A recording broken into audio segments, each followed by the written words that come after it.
All right, we have Matt. Hi, Matt. How are you? I'm good. Sorry, technical difficulties. No Good problem. morning. No problems. No problems.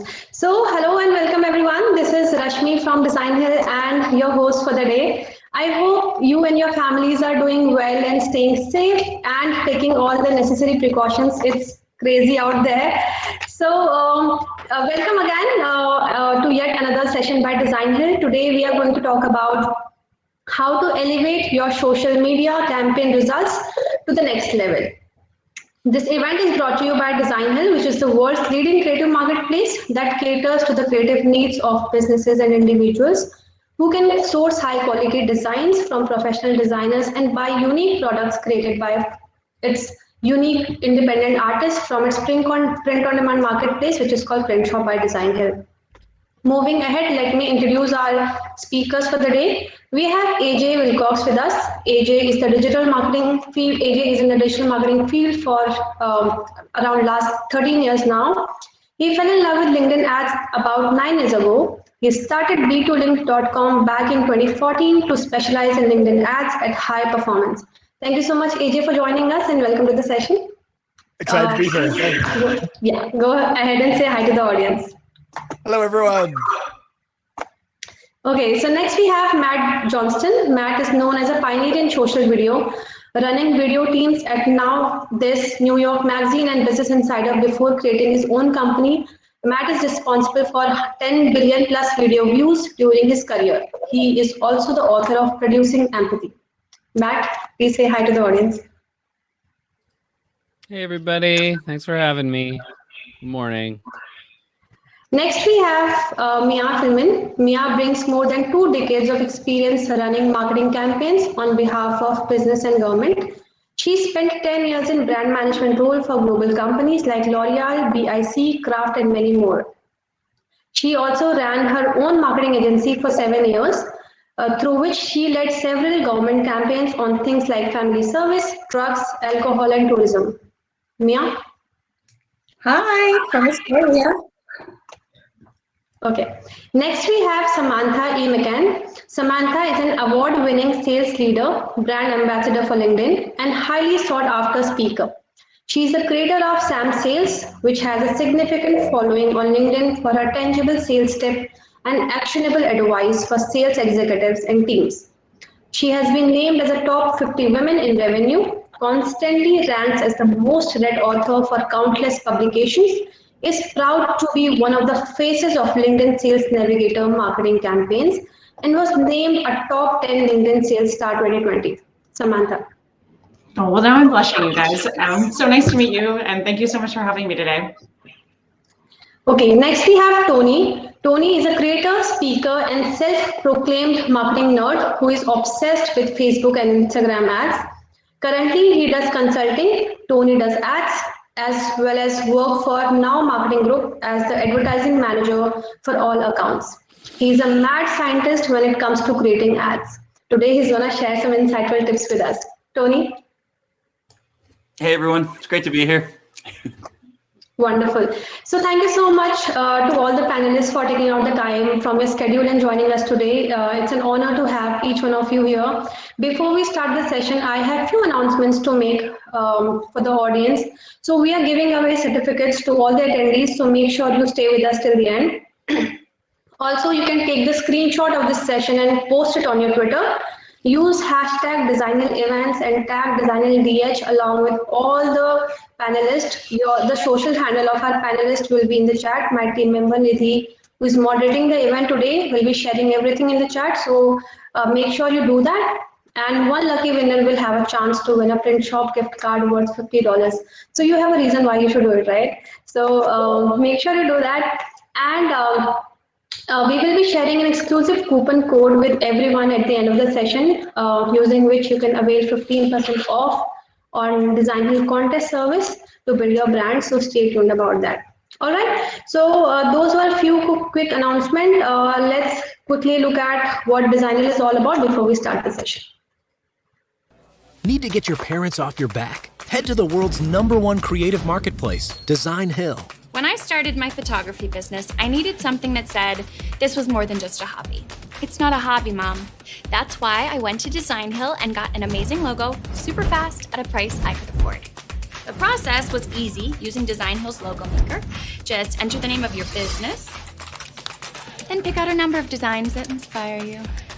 I'll pick this one and that one looks cute. Then pick your colors or let the system decide. Add some more info like a slogan, the industry your business is in, and your budget. The logo maker, using machine learning and artificial intelligence, will design thousands of logo variants that you can choose from and adapt. In fact, I was able to get everything from business cards to t-shirt design and complete social media kit, all with the click of a button. With that, I'm all set. Now everyone I meet knows I'm a legit photographer. Even my mom. It's real. That's decaf. Let the world know it's real and build your brand with Designhill.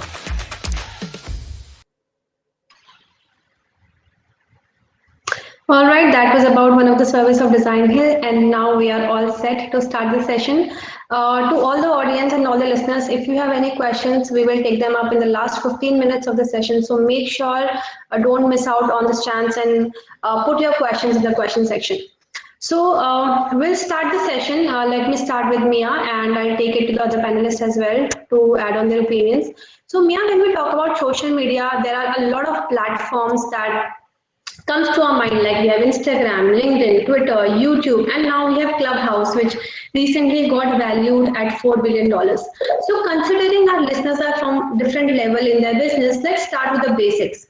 As there are plenty of social media platforms out there, where should a small business focus on? What should be the starting point? Which platform to choose and how to go about making the right choice? Great question. So the first thing I want to say is that you don't need to be on all the social media platforms. In fact, that is going to drive you straight into the ground. And it really comes down to where your audience are. So you really need to do a detailed target audience segmentation to figure out exactly which platforms your audience are consuming.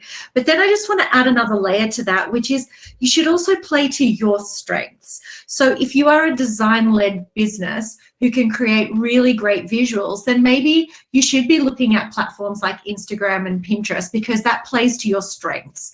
But then if you're a great verbal communicator, maybe then Clubhouse is worth exploring, because if you can jump on the platform and have a discussion off the cuff with someone from across the world while folding your laundry, then maybe that's going to work really well for you. So there's a lot of things to take into consideration. My best advice for small business owners is to pick one primary channel and then maybe one or two secondary channels. But really, my favorite saying in the whole world is that strategy is about choices. And so it's about as much of what you don't do as what you do. Thank you so much, Mia. Samantha, I would like to take the same question to you as well to add on your opinion. A lot of people, as Mia also pointed out, that the audience or the business should start from one platform and they should not be everywhere. But at times people still face confusion about where to start, whether my users are on LinkedIn or Instagram or Pinterest, where are they? So any tips that you would like to share? I think Mia is dead on. I think everybody's going to agree with that too. We want to make sure that you're spending your time where your audience is. We have a lot of lawyers that ask us, should I be on Facebook? And we're like, probably not, right? But thinking about where your audience is. Are you selling to consumers? Are you selling to business and B2B? What is it that you're selling? And then I think it doesn't have to be the most expensive thing on the planet either. There's so many ways to build a brand and build content without spending a dime, frankly. LinkedIn is a great platform to do that, obviously. I'm a little bit biased there, but incredible way to start to build your thought leadership, to show your subject matter expertise, to get a following, right? And to build awareness for your business just by sharing what you do. So I think just as Mia said, you need to figure out where your audience is first and focus on that, at least primary platform, and perhaps the second one if your audience exists there too. Final thing, just think about your demographic, right? So again, if you're an attorney or if you're in professional services and you're targeting people that are perhaps in their 60s, maybe Instagram really isn't the place where you want to be. So think about that as well. Okay. Let me take the next question to Matt, and let's talk about content, which is the essence of all the social media platforms out there. So we all know that content is king, right? One of out of all the forms of content, there has been a huge adoption of video content, right? We have TikTok, we have Instagram Reels now, YouTube Shorts is there. So Matt, can you help us understand, from your experience, how video content is helping businesses grow in today's time? Also, what kind of video content works and what usually you have seen people making a lot of mistakes with videos that they should be avoiding? Sure. Well, I think the first thing to piggyback off this discussion that we were just having, I actually think enough entrepreneurs, I think that too many entrepreneurs don't think enough also about like how to make money. You know, like when you're asking yourself what social media platforms to be on, like where's the revenue going to come from? Right. So so very often people flock to the latest thing and they get obsessed with that. And they're like, oh, I got to be here. I got to be there. And then all the gurus pop up and they're like, oh, you got to post 4 times on TikTok a day. And then everybody piggybacks off of it. But nobody's making any money. And it drives me crazy. So I think, and listen, I had to learn this lesson myself. I mean, I've been through this a lot myself. I went through a period where I was teaching TikTok to everybody like crazy, but I wasn't making any money off of it. I was going viral, but did it matter? Didn't really matter. So I really think at the end of the day, you have to start with the business goal. And I think that that's going to be a really big takeaway for y'all. I actually deleted Clubhouse because I don't have time to be on Clubhouse 8 hours a day. Are you kidding me? I mean, I've got like, I'm either at work, like running my company or like doing my coaching program, or I'm like trying to make my kids stop screaming at me. Like, I don't have time to be on Clubhouse. Not to mention, it's just like, don't even get me started on the status stuff on Clubhouse, like who's on stage, who's not on stage, etc. Like, I just can't. So, now, that being said, you didn't ask me about that, but I have some stuff to get off my chest with my latte this morning, and so that's where we're at. As far as video content goes, though, like, let's start there. Like, where is your business going to generate revenue? So you have to look all the way down your sales funnel. So first, create your potential sales funnel. And then at the end of the day, the only reason to be on social media is to get traffic, highly, like, good traffic. And because not all traffic is equal, not even close. And 2, build a community. And ideally, this community are people that will potentially buy from you. And I made this mistake a lot that probably a lot of you are potentially making. Megan, you say, is Clubhouse an American thing? Yeah, I think it's also an iOS thing. Status runs all the way through Clubhouse. Don't get me started. So, what was I talking about? Yeah. So basically, like, what is your business goal? How are you turning people that can potentially fall in love with you and have the funds to afford you into customers for your business? If you're an entrepreneur, like if you're in a B2B situation, or if you're in a B2C situation, same thing. Not all traffic is created equal. And then where can you build that community with a valuable enough audience and that will speak to your strengths to be able to generate revenue for your business over time? Because just posting on Instagram and having followers and stuff, like, it's just like if you do an ROI breakdown at the end of the year, I mean, you're probably going to find out that you're not making very much money off of Instagram. That might not be true, though. I mean, if you have a funnel, if you have a strategy. So before you even start talking about tactics, because everybody wants to talk to me about video, but it's just like, yeah, I can help you make good video, but where do you make it? How do you make it? And how does it make you money? Those are the questions that you have to ask yourself first, because video is just a tactic. You know, just like posting on LinkedIn is a tactic, just like, you know, being like starting a Clubhouse room is just a tactic. But what's your strategy behind it? So if so for example, I'm very like, I've actually like, I used to be all Gary V-ish. I used to be like, hey, I want to be everywhere. And then I was like, screw that garbage. I don't do that anymore. So I'm all in now on just really just one platform, honestly. Is that true? Pretty much. I'm pretty much only on YouTube. Like I am building my organic YouTube very hardcore right now because I feel like those are valuable followers. They have to basically opt in. So it's like, you know, Seth Godin permission marketing, and just generating it through there because they're building video, having that video FaceTime that I can have with people on YouTube. It builds a lot of affinity for me and trust with me. And those are the things that do half the work in the sales process to actually make money for my business. So that's the wonderful thing about video. So you do your business, you know, you figure out your business goal, you figure out your business strategy, you build your funnel. Okay, where do I want to take these people for video? If it's e-commerce, this might be a store, but you know, I mean, a store is not a strategy. You still need to have a strategy. But then you ask yourself, okay, where are these people? And how can I build the things that I need to make sure that the traffic that I'm generating from this video and the community I'm generating from this video is doing the work that I want it to do, which is half my sales process. You know, sales is about know, like, trust, and about building people towards a certain amount of certainty about how good your product is, how good your service is, and how as a person and how much they trust your company. Your video can do a lot of that work for you. With YouTube, people come to watch. Instagram is all about interruption marketing. So you're interrupting people. So you have to really sort of choose your spots wisely. So before I just ramble on, there's like 5 people in this thing. I'm going to shut up. But that's what I have to offer on videos.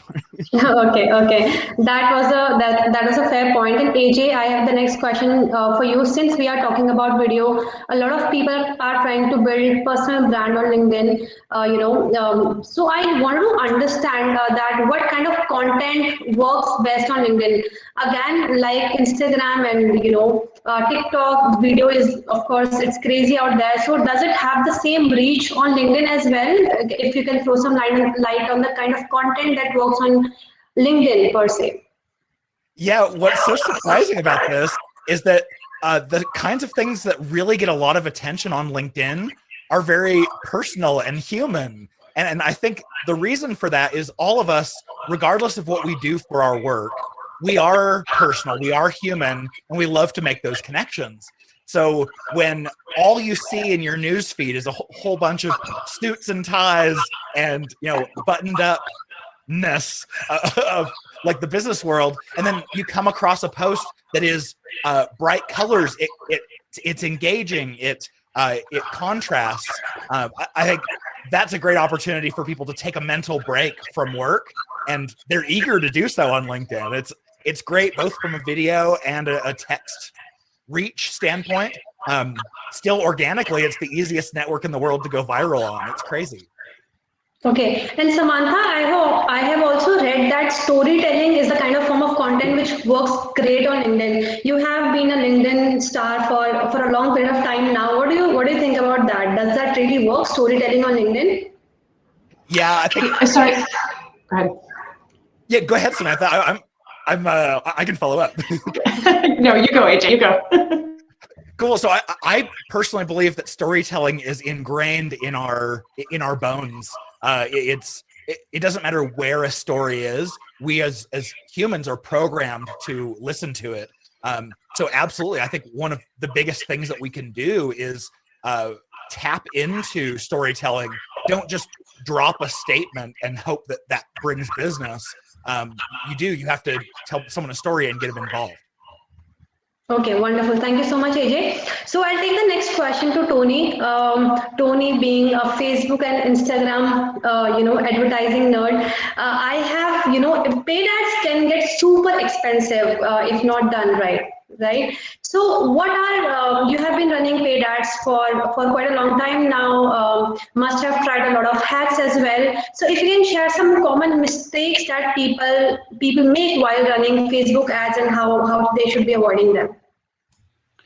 Yeah, I think Matt already kind of talked about that a little bit, but yeah, a lot of people that I see, they're wanting to run ads, but like Matt was saying, they don't even have like a strategy behind, like after they get the traffic, behind where they're sending the traffic. So like you have to look at what are your business goals. So like a quick example, I had a guy that I met with doing a consulting session, and he said, I'm working with, I think it was attorneys, ironically.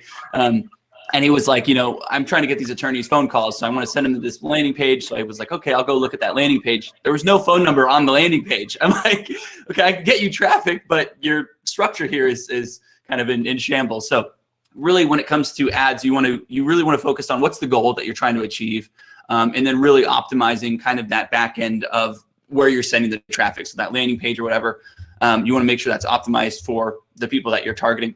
And then with ads, a lot of times that's going to be kind of the main thing that I see that people kind of have wrong, is they're trying to build their business on just the ad side of things before it's actually running and working properly. And I tell people kind of the opposite. I say, don't even kind of reach out to me until you're starting to get sales already organically, because then I know that your sales page, your landing page, kind of those back end processes are usually in order and working. There's usually still areas to improve there too. But I would say, yeah, really focus on building your business kind of organically, building a community, really starting to learn at like what your customer pain points are, why people love you and your business, and then kind of leveraging that. And similarly with building your business just organically, you can save a lot of money there where you're trying a lot of different posts. Then you can kind of see what starts to resonate with your target audience, and you can leverage those posts that are already working at a paid strategy. So that's what I would say first, really get those back end things in order, and then leverage those with your paid strategy. Okay, I think Tony, you have raised a great point here, which is about landing pages. I have seen people making this mistake wherein their sole focus is on creating a perfect ad campaign for themselves, but they're not very much focused on creating that landing page. So Mia, if you can sort of let me take this to you, few pointers if you can share using your experience. What should be on the landing page which can convert, which can help in higher conversions. Oh, don't even get me started on landing and sales pages. I had a go on Instagram about the celebrity CEOs and their copy-paste formula for sales pages and why it's so ridiculous. I did hear of a landing page that was 70,000 words and would take 85 minutes to read, or maybe it was 17,000 words. Anyway, ridiculous nonetheless. These are my top tips for a landing page.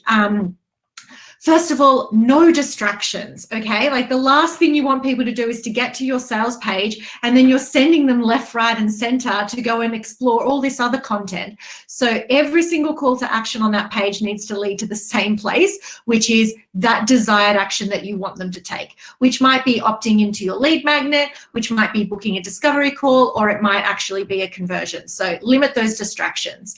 Then we've spoken about video today, and I don't know about you, but I have 2 kids, run a business, my husband's in the military, so I'm not spending 85 minutes reading anyone's landing page. So I think really important is a 2-minute, less than 2-minute explainer video in your landing page for those people to grab them. And then if they want to go and read about each individual module and what they're going to get out of it, they can, but really start to build that human connection with someone right on that page.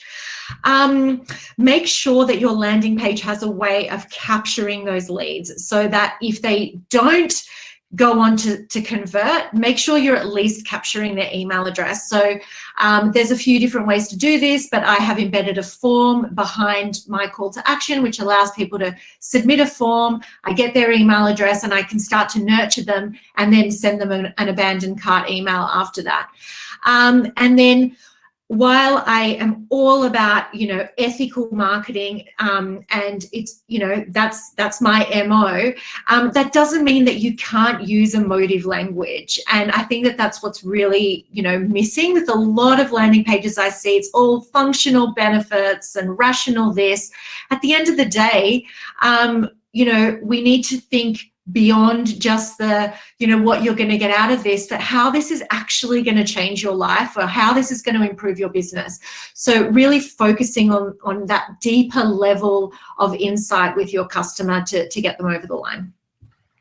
That's a great point, Mia. Thank you so much for sharing that. So let me take the next question to Samantha. I have this question in my list, which is about, again, content. I have seen a lot of people or a lot of businesses posting, one kind of content in all the social media platforms. So they will have the same content on Instagram, they will have the same content on, LinkedIn and Twitter and everywhere.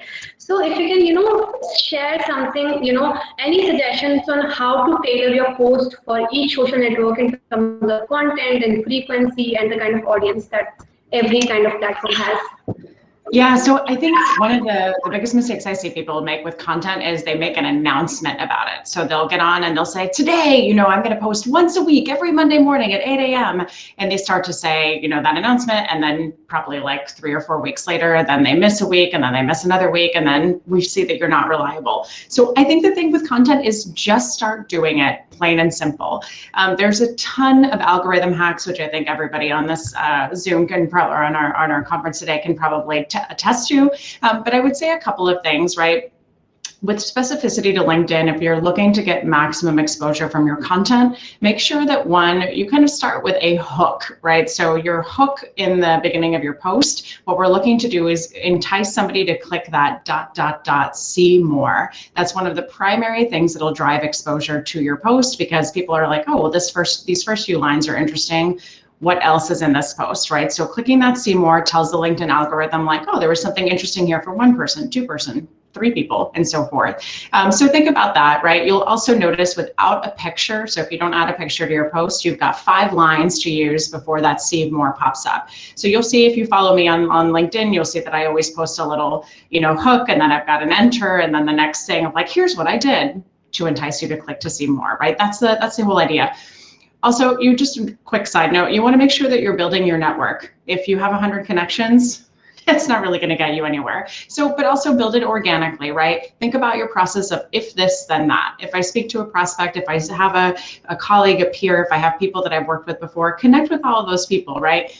Engage also in other people's content. So it's not just about yourself, right? And self-promotion and your own thought leadership. It's about you bringing that thought leadership to other people, which will obviously help build your network. Other thing I was just going to say, people make this mistake a lot with content and hashtags. So if you are one of these people, and I actually don't know if it's the same on Instagram, but if you're one of these people that add 9,800 hashtags to the bottom of your post, oh my God. So first of all, I would choose about 3 hashtags to use on LinkedIn, right? Do a nice mix between ones that have a wide following and then ones that have a more narrow, more bottom of the funnel following in terms of numbers. But anything over 5 hashtags to LinkedIn signals spam. So if you actually are one of these people that put 15 hashtags in your post, you're actually doing yourself a disservice, because LinkedIn's like, well, you have no idea who your audience is, so we're not going to help you, and we're going to kind of throttle this post. Okay, one more thing, and then I'll stop talking. Remember, you've actually probably may not know this, but using the share button on LinkedIn, right? So you've got like, comment, send, and share. Using that share button on LinkedIn for content, so resharing somebody's post, it's actually the worst thing that you can do for yourself in terms of highlighting somebody's post and getting exposure for it. What LinkedIn really values is net new original content. And as soon as you hit that share button, LinkedIn's like, well, that's cute, but we've seen that before. So they'll actually throttle your post as well. About 10 to 15% of the views you would normally get will happen if you share a post. You can up that by tagging the person that wrote the post and then hoping that they comment on it or at least engage with it within the first 24 hours. But if you like someone's content, just share it as a new post. Put the link in your post for them and just say, this was great, here's my subject matter expertise, and move on. All right, I think that share thing and the hashtag thing is really insightful. I am not going to make the same mistake again. I have been doing that, and I agree, I admit. So before we move ahead, I wanted to give a quick shout out to Designhill for organizing this session. Let's take a quick break and we will be right back.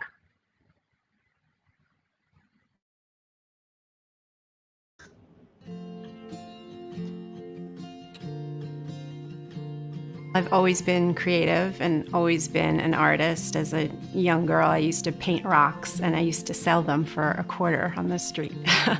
And I just fell in love with it. It just grew into a passion of mine. I started looking on the web and I came across Designhill, and they had a design contest to design a logo, and I entered it and I won. And I was like, oh, this is really great. I can pick and choose what type of logos or design projects I want to work on.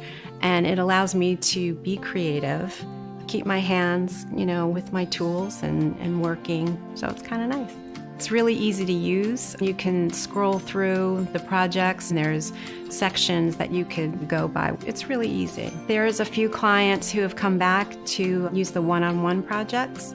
There's one client in particular, she owns a vintage shop, and I designed her logo, and she came back. She needed a design for a flyer, and she really liked the illustrations that I did for her, so she came back a couple of times with projects. I would recommend it, especially if you're a designer that's starting out and you want to learn from other designers, seasoned designers. It's a place to keep in the game and keep using your tools. It makes me feel great, and it kind of confirms that I should be doing this. And I love to see logos that I've designed out, and proud of that. And I think that the clients are so happy that their logo represents what they do and makes them look good. It's a collaboration. It's good for me, and it's definitely good for them.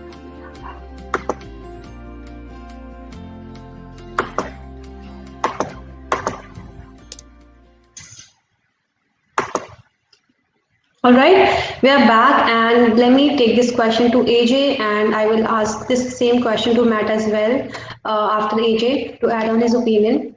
So AJ, please help us understand, for calculating the success of a social media campaign, marketers need to move beyond the vanity metrics like likes, comments, impression, and engagements. What are some of the common parameters to indulge in when evaluating the success or failure of a campaign?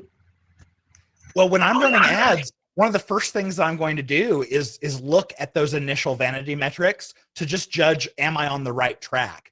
But as soon as I have enough clicks to start generating leads, then my focus becomes more on the leads or the conversions. And then when I have enough conversions coming through, then my focus becomes on how is the quality of those leads? How are they converting to a sales qualified lead, a proposal, a closed deal even. So I think our actual objective is going to dictate like where our attention goes, but our attention is going to move with the actual action of the campaign, always focusing on the metric that's the closest to the money that you have enough data on. Okay, Matt, would you like to add to that? What metrics do you consider when you sort of create videos for brands and businesses out there? Well, it depends on the business goal. I mean, as far as the agency is concerned, like the agency side of what I do is all e-commerce. So, so we're looking at Facebook advertising metrics largely. Like we're looking at, again, the ultimate conversion goal. So are people buying this content? Because if they're watching the videos, that's all great. I mean, I have a client that, we've done well for them, but they have like a 20% click-through rate on their Facebook ads. Tony's like, what? That's garbage, Matt. No, it's not garbage. It's real. But the conversion rate on the site is below 1. What does that tell you, right? Like not all traffic is created equal. So I'm looking at purchases. If you want to get super tactical, for example, obviously on YouTube, tactical wise, you just want people to watch as much of the video as possible, because the more content they consume, the more they will build like affinity towards you and ultimately move people through the process. To beat the algorithm, like YouTube is all about watch time. So you want people to watch as much of your videos as possible, but then you also want them to ideally binge watch your channel. So the ultimate goal with YouTube is if you can get people to watch a video of yours and then watch like four or five more videos of yours in that same session, it sends a signal to the algorithm that people are finding your content valuable and they enjoy you.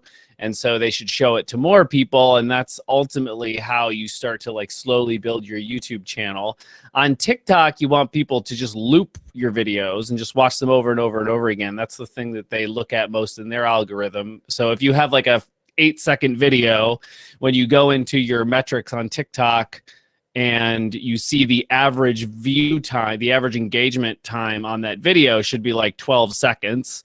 Which tells you that, okay, well, if they're watching 12 seconds of an 8-second video, either I hopped into some sort of time-space vortex or people are like looping that video over and over and over again. And there are certain tactics that we use on TikTok to get people to do that. Like we tease, we don't give everything away at the beginning. We tease to a sort of payoff. And that's why you see so many plot twist videos on TikTok where somebody's setting up, you set up the pins to knock them down at the end so that we can create that sort of situation where people feel like they're getting a payoff, basically.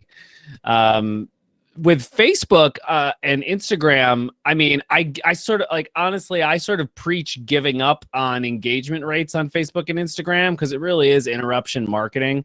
I mean, like when I was at like New York Magazine and Now This, and we were all organic, I mean, and we had millions and millions of views on our videos, but the average engagement rate on any video was typically 5 to 6 seconds. I mean, and those are not valuable views, those people. So it's fine, but it just means that you need to front load all of your best stuff on Facebook and Instagram. So TikTok and YouTube tease so that you can get people to watch as much of it as possible. Facebook and Instagram front load your best stuff, because you have a much, much, much smaller window to be able to get people's attention and take them towards your business goal, because people will often click over. Like if the click is what you want, they'll click over before they finish the video on Facebook and Instagram. So you'll just get them over. So ideally there on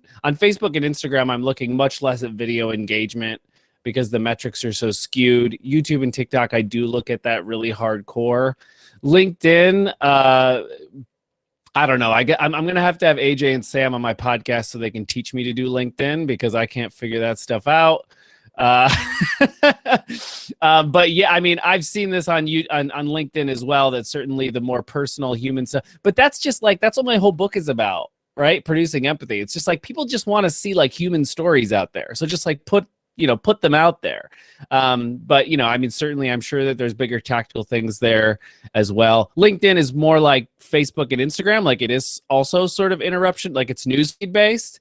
So like people don't go to LinkedIn to watch video. So I'd be interested to hear their takes on that. So I look at the metrics differently depending on the platform, if that helps. All right. So guys, we have 20 more minutes left with us, and I hope you guys are taking notes. We have some amazing tips shared by the panelists over here, and don't forget to ask your questions in the question section so that we can answer all of your questions. All right, so next question is for Tony. Tony, this question we have received from the audience which have registered for the event today. So let's talk about the social media tools. It is indeed very helpful. Various scheduling tools, posting tools, content creation tools, very, very helpful for businesses to save time and efforts. Recently, I was reading about various posts on LinkedIn about, I think Hootsuite has increased their pricing a bit.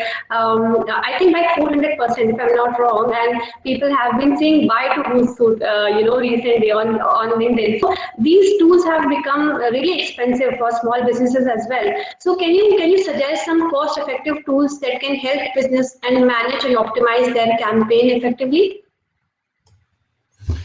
Yeah, and I might not be the best person to answer this question because I don't do a lot of like organic posts per se. I'm more on the advertising side of things. I know our team loves using Agorapulse though for scheduling and for metrics and all that stuff. When it comes to like designing different graphics and things for like organic local businesses and whatnot, Canva.com is a really good tool. They have a lot of really good free features and whatnot. And then for me, on the advertising side of things, I'm using things like the Facebook ads library and things where you can go in and you can actually see and get inspiration from other people's ads and see what kind of ads other people are running. But yeah, as far as like social posts and whatnot, we typically use Agorapulse, but that's not really my realm of things. So someone else might be better to kind of answer those different tools there that people like. Mia, can you help us with that? Sure, just unmuting.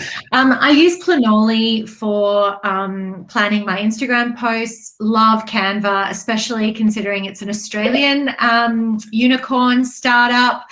So, you know, representing the Down Under. I love Adobe Lightroom filters just to give my images the cohesive, you know, branded look. And I generally don't use any sort of stock imagery, so I'll take all my own photos, but just to give them that kind of schmick, I'll use an Adobe Lightroom filter for that. I love Adobe Rush actually for editing videos for small businesses. So I work exclusively now with small businesses, so I'm all about those kind of really cost-effective tools that businesses can access on a budget. What else is there? Have you heard of Collabosaurus? So another Australian startup. This is a collaboration matchmaking platform where basically it's like a Tinder for business. And you can find brands to collaborate with and the algorithm matches you up. That's really great for social media collaborations, but also beyond social media. So those would be my sort of top apps. All right, Mia, what was the name of the tool that you just mentioned? Collabosaurus. I'll put it in the Can you chat. write that down in the chat? Yeah. Okay. All right, so next question is about Clubhouse. Matt has already told us, you know, and for sure it doesn't work for Matt at all. So this is an open question to other 4 panelists about Clubhouse. You know, it is recently got valued in $4 billion. So, and it is a talk of the town as well. So what do you think, who is it for and what kind of businesses should focus on Clubhouse? Samantha, if you can start, and, you know, Tony and AJ and Mia can also add to it. Matt, you can also add to it if you want to. Sure, yeah. I'll say that I share Matt's fond sentiments for Clubhouse. It's just, to me, it's another platform for tons of noise. Here's what I don't like about it as a business owner, and as I'm not a marketer, but as a marketer, it's not recorded. You have no idea who is going to come and see it. It's not. You have the ability to promote in advance, sure, but like once it's done, right? And what I found in my experience of doing Clubhouse is it's extremely self-promotional. So yes, we get a lot of people that come and join and watch, but it's really so they get to go on stage and be like, well, here's my question. As a business owner of a product that does XYZ, and then 7 minutes later they stop talking, and it's really so that they can just peddle their product to whoever you've drawn with your status and your influence to it. I think that the lack of recording really bugs me. I'd love to repurpose that content. I'd love to be able to post it on our website to drive SEO, to drive clicks, repurpose, etc. And again, we only have so much time in the day. So find the platform where your audience is, build a brand, build your influence there, and go for it. But I'm not optimistic about the future of Clubhouse. I'll go on record as I'm sure there'll be a $10 billion valuation tomorrow. They already are pretty close to that. But anyhow, that's my opinion. Okay. AJ, any thoughts? Yeah, I think anytime that you're on a new platform that's really on fire, there's a lot of early opportunities that you get that you won't be able to get in the future. I think Clubhouse was certainly like that. I don't know if it still is. I think it may have lost a little bit of its luster recently. But it just I don't like Apple. I'm a proud non-owner of any Apple product, but I had so many friends telling me, like, you've got to come join us on Clubhouse. There's great opportunities. So I went and bought a used iPad just so I could join on. And Matt, I think I've found the same thing as you. Like, it's just I'm busy enough as it is, let alone to have just audio coming through, and you're just waiting for something of value to hear or to add to the conversation. So I'll stick around, but it's not something I log on to every day. Okay. Anyone else in the panel who would like to talk about it? I'd love to jump in and just say that I really agree with Samantha on this.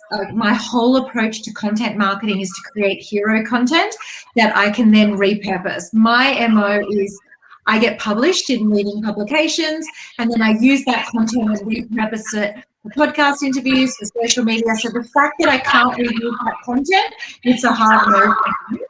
Also, there have been some real ethical questions around the security of Clubhouse, which really hurt me. So I agree with you. I tested it out to see how it was, but I haven't been doing it over 6 weeks now. Okay.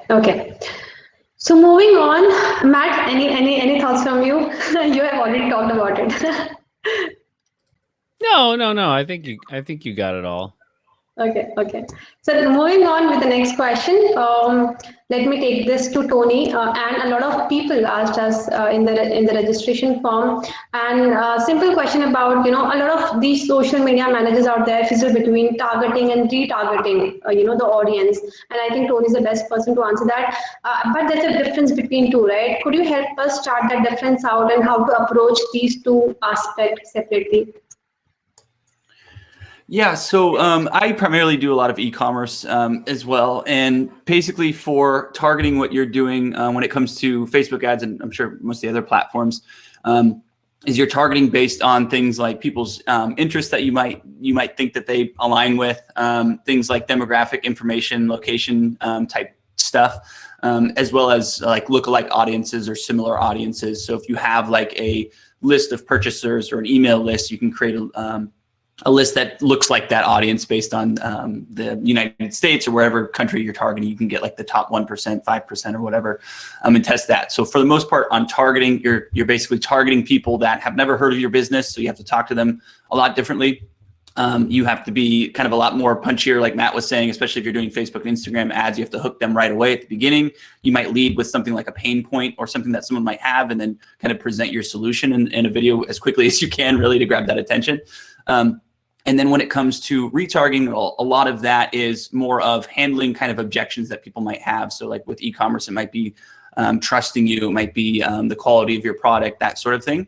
So with retargeting, a lot of times I'll be creating audiences based on website visitors or people that have recently engaged with us on different social platforms, Facebook and Instagram engagement in the last like 30 days, the timeframes you can test and kind of see what resonates the best there. As well as kind of the bottom of funnel, I'm targeting a lot more with e-commerce. It's showing people dynamic product ads. So it's showing people the exact items that they just looked at on your site but didn't buy. Maybe they added them to the cart or they viewed a specific item. And then you're just remarketing to those people. Maybe it might be a shorter window, depending on, again, you have to kind of look at your metrics and try to figure that out. But it might be like a 7-day window or like a 14-day window of showing those people that item that they looked at, and then just retargeting them there. So the middle of funnel, again, though, I would say if you have like testimonials and reviews and that sort of thing, that can be really well performing there. Even at the top of funnel, that works really well. But at the middle of funnel, if you have those kind of reviews where people are like, this is worth double the price or something like that. So people might already be thinking like, this is too expensive. If you have someone that can handle that objection with a review, that's like super powerful to run in the middle of funnel. And then at the bottom of funnel, people can even try like things like coupon codes and things like that to try to get people to kind of get free shipping or something to push them over the line to purchase there too. But that's typically how I do it. So the top of funnel, a cold audience, the middle of funnel, people that have maybe been to the website briefly, people that have engaged with you on social media, and then the bottom of funnel might be people that have viewed specific items and looked at very specific products or added them to cart that you're remarketing to. All right. So AJ, let me take this to you. So you might have, at the start of your career or even now, you might have seen a lot of failed LinkedIn campaigns or, other campaigns that you might have run. So what we need to learn from a failed marketing campaign? What are the checklists? How do we need to evaluate that and that what worked for us and where did we go wrong? Yeah, biggest mistake that people make on LinkedIn or pretty much any other social network is asking for something before they've provided any value. On LinkedIn, if someone sees your ad that just says, click here to buy now, or click here to talk to my sales rep, no one has any sort of reason to click on that. You need to earn their know, like, and trust first. And with LinkedIn ads campaigns, the best way that we have to do that is offering free downloadable content, like join our webinar or download this free checklist or cheat sheet or guide. And that's a way where you can still generate leads, but you're also providing a lot of value in exchange, and you're starting to earn that know, like, and trust factor. All right. So let's talk a little bit about influencer marketing. The audience also wanted to know about that. So Samantha, let me take this question to you. It's definitely booming. Influencer marketing is booming, but there are a lot of nitty-gritties involved in this space as well. So how to build a perfect influencer marketing strategy, and what are the ways to approach the right influencer and the authentic one for the brand? You know what? I think Mia might actually be better to answer this question. I think we're one of one of my mantras is I'm a very cart behind the horse. I know we always say, like, don't put the cart before the horse. I'm the cart behind the horse. I really wait until kind of our breaking point to expand on our marketing and what we're doing there. So I think let me pass the buck to Mia, because I think she'll probably have some really, really good strategies. Yeah, Mia, we can talk about it. So the first thing I want to say with influencer marketing is that really think about who is an influencer in your industry, because the girl on Instagram doing yoga in her G-string isn't necessarily an influencer in a B2B space. So for me, an influencer in my industry is a thought leader. An influencer could be a fellow business owner. So really redefine the word influencer for your industry. I have tried quite a few different influencer platforms and they haven't sparked joy. I much prefer to reach out to my influencers the way that I reach out to the media outlets that publish me and my collaboration partners, which is one-to-one, direct outreach, build a relationship, and do it the old-fashioned way. And then do not, and I repeat, do not embark on an influencer marketing campaign without an agreement. Okay? That's it. Game over. Final point. Just don't do it. If I see one more comment on Instagram about how I sent product to this influencer and they didn't post about it, like, did you have an agreement? Like, no. I just thought it was like what they needed to do. I'm like, well, you ain't seeing that product again. So don't do that. All right. Thank you so much, Mia. So it's time for the Q&A. I see some of the answers have already been answered by Matt already. So thanks, Matt, for doing the work for us in advance. So guys, if you have more questions, please put them up in the question section. So this question is asked by Rachel, and it says it's on. Okay, I'll repeat. I'll just read it out loud, and the question is open for everyone. Anyone can answer that. So Rachel is asking, as content creators, what are your thoughts on clickbait? Does it really work? Does it affect the result of social media campaign? Anyone can answer. Okay. So just to be clear, clickbait means, because everybody gets this wrong, what clickbait is. Clickbait does not mean a good headline that teases you to click. That's just called good marketing. Clickbait actually means if I have a headline that is about pineapples and then I get into the article and it's about bananas, that's clickbait. And that's always crap, because you're going to get a bunch of people that want to read stories about pineapples, and you're going to give them a story about bananas, and they're going to be like, I came for pineapples. You're full of garbage. I'm not going to buy anything from you. So ultimately, what's the point? Make sure you guys are authentic with your marketing and your clickbait, so to speak, right? The people who are like, it was the worst day of my life, and then they hit enter twice, and then they're like, I didn't know what to do. You're like, oh, for Christ's sake. Sorry, I was going to use a different word. But just be authentic, right? Like make it a good hook, like not something that is dramatic or something like that. All right, Rachel, I hope you got the answer of your question. Bren is asking, it's on your screen. It says, what are some ways you can connect more with your audience on social media? AJ, can you help us answer that? Yeah, well, on LinkedIn specifically, the best thing you can do to engage is actually respond. Like, have conversations. When people comment on your post, make sure that you're responding back and carrying on the conversation. I was talking to the head of LinkedIn's company pages, and I asked about the algorithm, specifically because company pages have a hard time getting like a lot of engagement. And she said the main factor that we care about in the algorithm is comment density. And what that means is not just a whole bunch of people commenting saying, good job, way to go, bro, things like that. Instead, it's actual conversation going on. Like, yeah, I thought about that. What do you think about this? Oh, hey, and you tag someone else in. You want to have real conversation, and you can go and do the same thing on other people's posts, and you get rewarded for it. So just take the time to actually connect. All right. Thank you so much, AJ. The last question of the day is by Angelia, and Mia has already answered that, but I think it is going to help out the other people as well in the room. So let me read that out. So there is so much of content out there nowadays. There's a new meme every day, new trend every day, new story is being shared. How do you get your story to stand out and stand a chance to be viral? So if Mia, you can answer that for everyone. Yeah, so I don't think that one channel or tactic is ever going to be enough. I'm a professional marketer. I've been doing it for 20 years. And professional marketers, we don't just go, great, we're just going to focus on one channel and that's going to be all. So best practice for me is using an integrated multi-channel approach, pulled together into a cohesive campaign around a strategic point in your calendar. And it's usually for me, the best marketing campaigns use a clever mix of paid, earned, and owned channels. And it's that combination that allows you to have that multiplier effect and cut through the noise.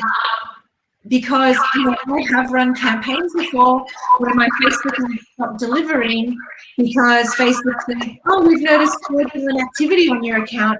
And you know what? It did not sabotage my campaign. I was still able to go on and have a really successful campaign because I didn't put all of my eggs into one basket.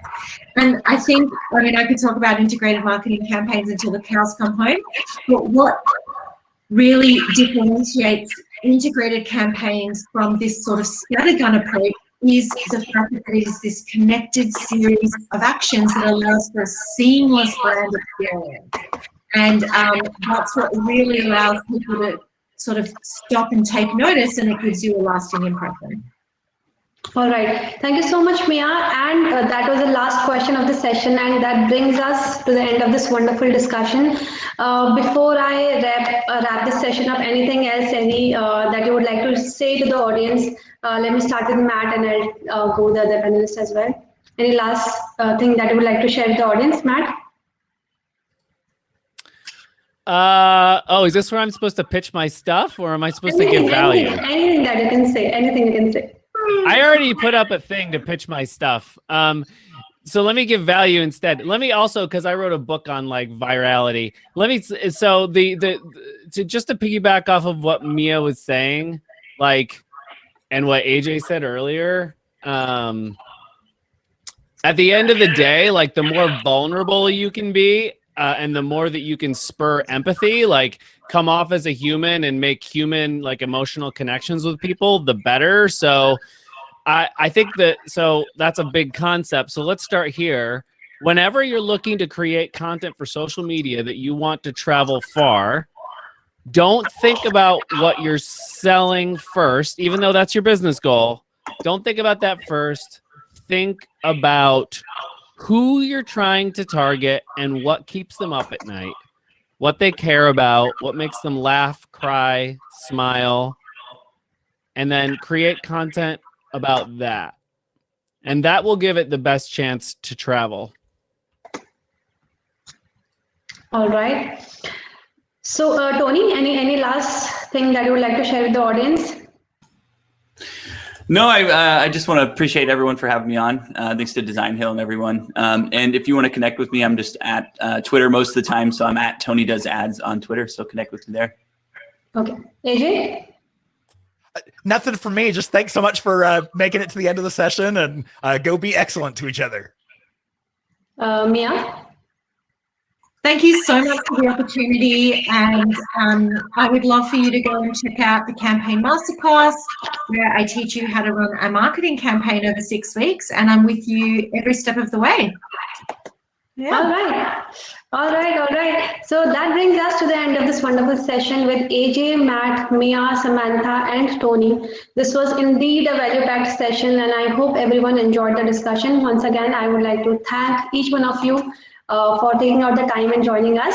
But guys, this is not where it ends. We have a lot more events lined up for coming days. If you enjoyed this discussion, I'm sure you're going to enjoy the upcoming events as well. So head over to designhill.com/events to find out more such events and register for them. Also, you can find all these events on Designhill on our LinkedIn page as well. So check that out. The link will be in the chat. My team member Nidhi is sharing that. Also, if you have missed the session at the start and the previous session as well that we have had, you can check out the recording of all the sessions on YouTube. So check that out.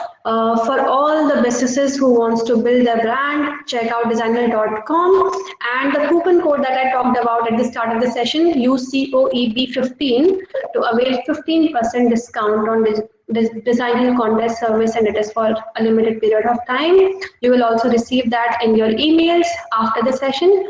So make sure to do that. On that note, I would like to say thank you to each one of you for joining us, and stay safe guys, take care, and I hope to see you all in the next one. Thank you so much.